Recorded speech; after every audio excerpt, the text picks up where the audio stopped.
गौतम मौर्य, आखिर उसका कसूर क्या था? बेटे दुश्मन ने मार डालो तैयार एक माँ जिसने अपनी जबान बेटे को हमेशा के लिए खो दिया। अरे कल रात 9 बजे एक परिवार जिसकी दुनिया एक पल में उजड़ गई। इसे मारा वो कौन है? गणिपूर्वी गौतम कहाँ का है? कमलैनपुर का। वो मेरी बहन के साथ गलत करा।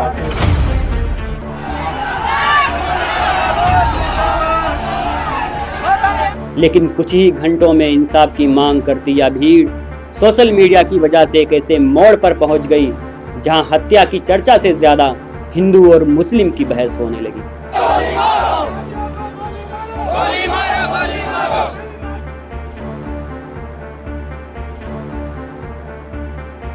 क्या हर हत्या को हिंदू मुस्लिम बना देना चाहिए?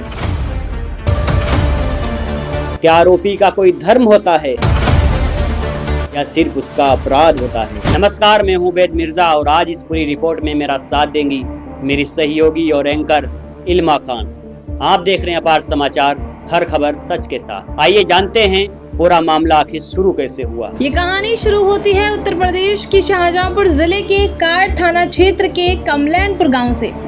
पुलिस के अनुसार 20 वर्षीय गौतम मौर्य साइकिल मरम्मत का काम करता था।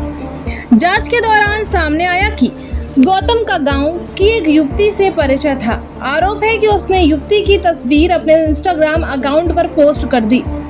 युवती के परिवार ने इस पर आपत्ति जताई।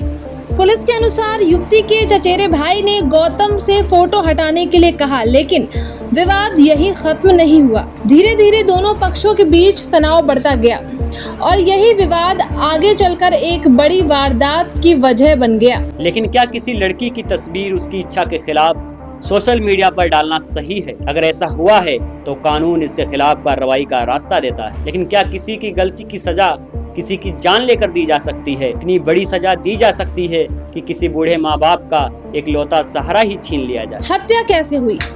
पुलिस के अनुसार घटना वाले दिन गौतम को रास्ते में रोका गया। जांच में आरोप है कि आरोपी पहले से उसकी गतिविधियों पर नजर रखे हुए था। इसके बाद उस पर धारदार हथियार से हमला करके गौतम मौर्य की जान ले ली गई। एक तरफ घर में मातम पसरा था, दूसरी तरफ पूरे गांव में गुस्सा था। लोग सड़क पर उतर आए थे, सड़कें जाम हो चुकी थी, प्रदर्शन शुरू हो चुका था और परिवार सिर्फ एक ही मांग कर रहा था, खून का बदला खून। फांसी लगवाई जाए, जैसे मैं तड़प तड़प के मर रही, कैसे उसकी माता रही मरे।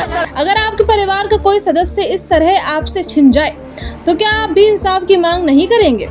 शायद हर परिवार यही करेगा। लेकिन यह तो सिर्फ एक शुरुआत थी, अभी पुलिस की जांच बाकी थी। अभी कई ऐसे खुलासे होने बाकी थे जिन्होंने पूरे मामले की दिशा ही बदल। आखिर समीर कौन था? असनी का नाम कैसे सामने आया? क्या यह मामला वैसा था जैसा सोशल मीडिया पर बताया जा रहा था या सच कुछ और था? लेकिन आखिर इस हत्या की कहानी शुरू कहां से हुई? ये कहानी किसी एक दिन में शुरू नहीं हुई थी। पुलिस की जांच के मुताबिक इसकी शुरुआत करीब 1 साल पहले हुई। गौतम, समीर और एक युवती तीनों एक ही स्कूल में पढ़ते थे। उसी दौरान गौतम और युवती के बीच प्रेम संबंध बने। कुछ समय बाद दोनों के रास्ते अलग हो गए और फिर युवती की जिंदगी में समीर की एंट्री हुई। यहीं से कहानी ने नया मोड़ लिया। पुलिस का दावा है कि रिश्ता खत्म होने के बाद भी गौतम उस युवती से संपर्क करने की कोशिश करता रहा। कभी अलग अलग नंबरों से फोन तो कभी बातचीत की कोशिश। जांच में ये भी कहा गया कि इसी वजह से युवती के कई वैवाहिक रिश्ते भी टूट गए। बताया गया कि युवती अपनी परेशानी अपने भाई अश्वनी और समीर को बताती थी। यहीं से अश्वनी का नाम इस कहानी में सामने आता है। पुलिस के अनुसार अश्वनी सिर्फ भाई ही नहीं रहा, बल्कि उसने समीर को गौतम के खिलाफ लगातार उकसाया। जांच में ये भी सामने आने का दावा किया गया कि घटना वाले दिन युवती और समीर के बीच कई बार फोन पर बातचीत हुई। इसके बाद सोशल मीडिया पर गौतम ने एक स्टोरी पोस्ट करी। पुलिस का कहना है कि समीर ने इसे अपनी बेइज्जती समझा और यहाँ से बदला लेने की योजना बनाई गई। लेकिन योजना ऐसी थी कि किसी को शक भी ना हो। पुलिस के मुताबिक समीर ने कई दिनों तक गौतम से दोस्ती बढ़ाई। दोनों साथ घूमने लगे, साथ बैठने लगे, यहाँ तक कि साथ शराब भी पीने लगे। बाहर से सब कुछ सामान्य दिख रहा था, लेकिन पुलिस का दावा है कि अंदर ही अंदर हत्या की साजिश तैयार हो चुकी थी। फिर एक रात समीर गौतम को अपनी बाइक पर लेकर एक सुनसान जगह पहुंचा। पुलिस के अनुसार वहीं गौतम पर चाकू से लगातार हमला किया गया। पोस्टमार्टम और जांच के आधार पर पुलिस का कहना है कि उस पर 16 बार चाकुओं से वार किया गया। इसके बाद आरोपी वहां से फरार हो गया और जांच आगे बढ़ी। मुख्य आरोपी समीर गिरफ्तार हुआ। इसके बाद पुलिस ने युवती के भाई अश्वनी को भी गिरफ्तार किया।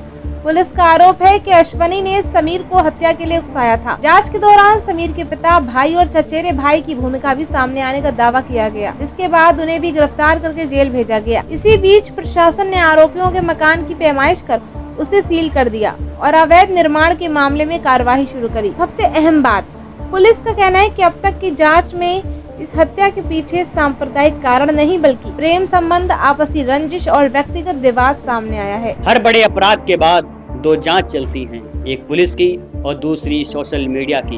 अक्सर फर्क सिर्फ इतना होता है कि पुलिस सबूत तलाशती है, जबकि सोशल मीडिया कई बार बिना सबूत फैसला सुना देता है। लेकिन यहीं से एक और सवाल पैदा होता है, अगर जांच में एक से ज्यादा लोगों की भूमिका सामने आती है तो क्या कार्रवाई भी सबके खिलाफ बराबरी से ही नहीं होनी चाहिए? कानून का काम किसी का धर्म देखना नहीं बल्कि उसकी भूमिका और सबूत देखना। इसी बीच सोशल मीडिया पर एक अलग ही कहानी चल रही थी। कई वीडियो वायरल किए गए, कई पोस्ट में पूरे समुदाय को निशाना भी बनाया गया।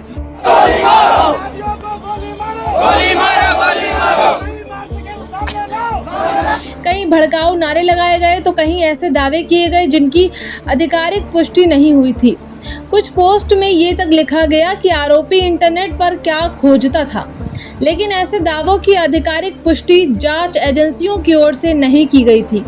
इसलिए किसी भी वायरल पोस्ट को अंतिम सच मान लेना उचित नहीं है। जरा सोचिए, अगर कल कोई आपके बारे में सोशल मीडिया पर झूठी बात लिख दे और लोग बिना जांच किए उसे सच मान ले, तो क्या यह न्याय होगा? घटना के बाद कुछ जगहों पर तनाव का माहौल भी देखने को मिला। विरोध प्रदर्शन हुए, कई वीडियो सामने आए जिनमें नारेबाजी दिखाई दी। कुछ स्थानों पर तोड़फोड़ की घटनाएं भी सामने आईं।